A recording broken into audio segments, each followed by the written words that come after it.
হরে কৃষ্ণ বন্ধুরা, আজকের ভিডিওটি শুরু করছি শুক্রবারের কোন কৌশলে আপনার ভাগ্য বদলে দেবে।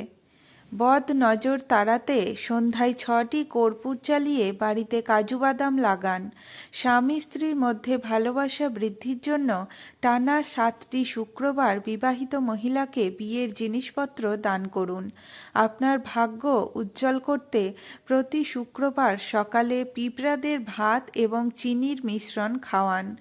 ঋণ থেকে মুক্তি পেতে দেবী লক্ষ্মীর সামনে 5টি হলুদ মুদ্রা রেখে পূজা করুন এবং তারপর সেগুলি সিন্দুকের মধ্যে রাখুন।